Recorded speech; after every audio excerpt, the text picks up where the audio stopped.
I perform. I just want to make sure, Henry, the last time, I know I pestered you enough already, but do you have enough space on? Yes. No. I'm already recording. Oh, okay. Sorry then. My name is Evan Barnes, and I will be performing a shocking experience. I should probably read this over one more time before I go to bed.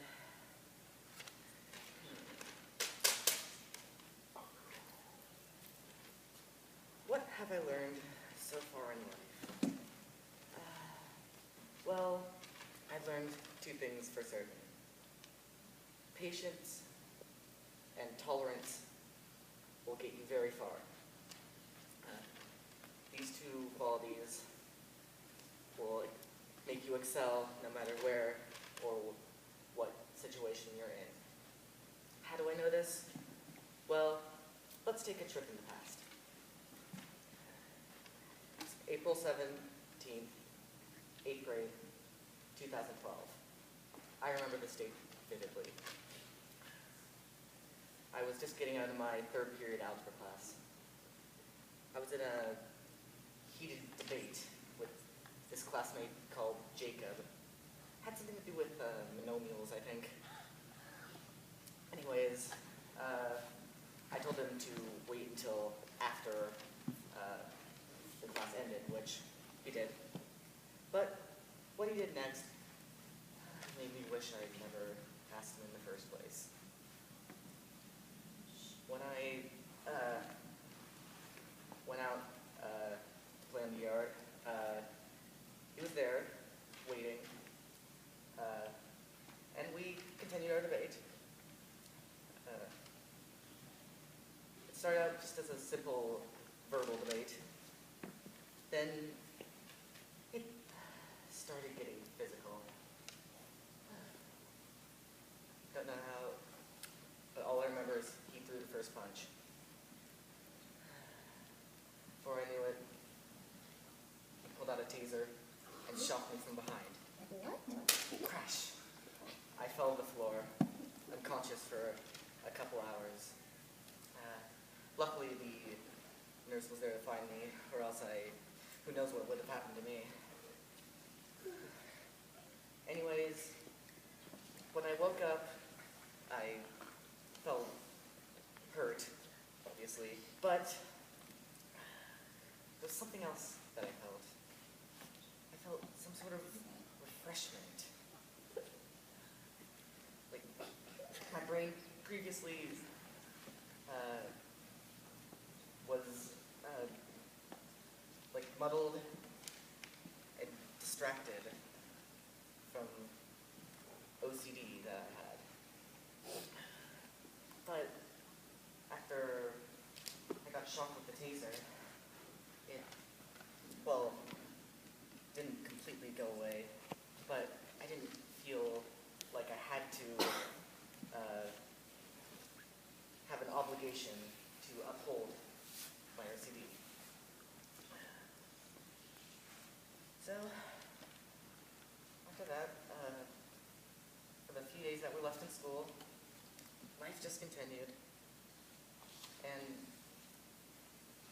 I don't know why, but everyone started avoiding me. Like I was some sort of plague or something like that. It was ridiculous. I didn't know what I'd done. I mean, I know I had OCD previously, but I just couldn't understand why people were avoiding me. It's persisted all the way through the rest of 8th grade. And then, my freshman year of high school, even with new people still continued avoiding me. These people who didn't know a single thing about my OCD or me being in a fight with some random kid with anger issues about a simple math problem were still avoiding me. I mean, like, I know I don't have like coinciding interests with them. Like, you know, all those TV shows about zombies and angels. Yeah, I could care less about that. But like, there was something I was doing wrong, because even conflicting interests shouldn't be enough to warrant avoiding me completely. Then, one night, my second trimester of my freshman year, I came upon a theory. What if the reason people are avoiding me is not because my OCD or my interests, but maybe it's that I'm not being accepting of them. Like, I need to get accepted by others. I need to accept them first. I wasn't too sure about this at first, but as time went on, just allowing people to come into my shell turned me into a much more sociable and outgoing person. I made quite a few friends. Sure, we didn't have much in common, but we were just a small group of people who accepted each other. And I'm just so glad it happened. Because you know what? Life can be nice if you're nice to it back. Whew. Wonder if that's good enough. See. So what was his desire? Anyway. Well, I just have a few comments. Yes. I can also talk about his desire. But one thing that really stuck out to me was, why did the 7th grader have a taser Yeah. that he could randomly pull out and drop over a math problem? I don't know either. I mean, Jacob was supposed to have anger issues when I was writing the script, but I guess I never actually said that when I was performing it. How did he? Well, yeah. How did he get a taser? Yeah, that's And not even my character knows that. and it's like the way you were making, like you were kind of pacing it. It sounded like something like the taser made people. Something about like you being tased made people not want to be around you, because it's like as soon as you were tasered, like people avoided you. You said. So that was like a little confusing to me, and then like kind of flipped to, oh, then I'm accepting everyone, and that worked out.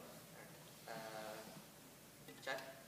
Okay, so I don't know why, but I actually got lost in your monologue, and then like lost in the fact that like why was your character saying this, but also in the fact of what was happening, and then at the end, I kind of realized that this was actually a monologue within a monologue, which I thought was pretty cool.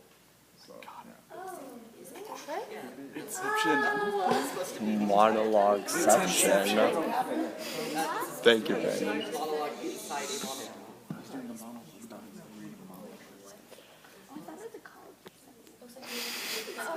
Oh, that makes Supposed to be so much actually. sense. But any other questions? I have a question. Is the monologue within a monologue, is it about your character? Yes, Or- it is about my Okay, so it's not fabricated. No. Okay, so I know that he made it, but his character didn't make it up about somebody else. Yeah. Oh,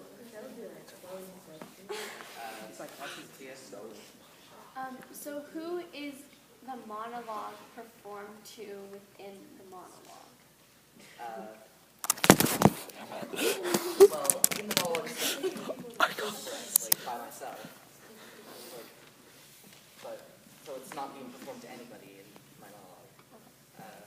Yes, I'm so sorry. I don't know. Me? Yeah. Oh, well, my name is Julia. What kind of threw me off is that you went from present tense to past tense, but I guess that makes more sense now that you did a monologue within a monologue. And I lost some of your words at times, so that also threw me off. Avi?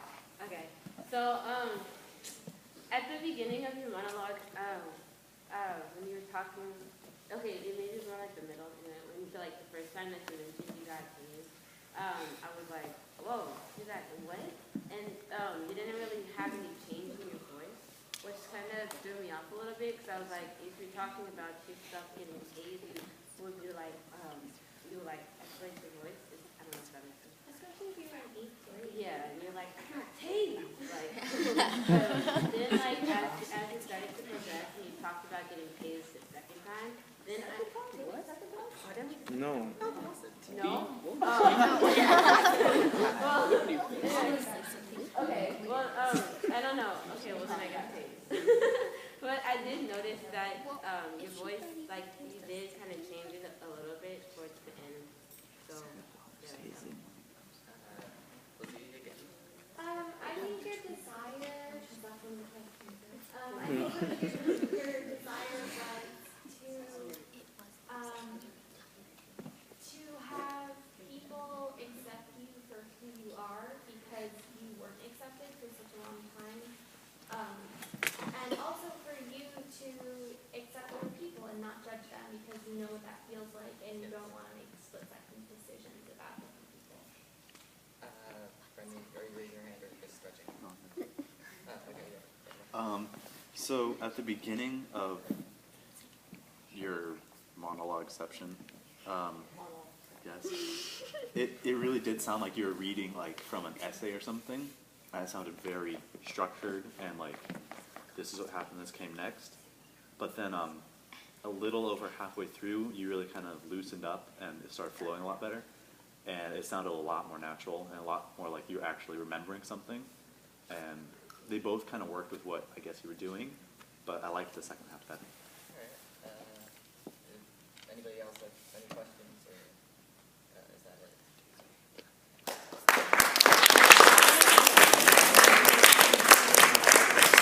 Wait. More professional than Chuck Henry. You can't read.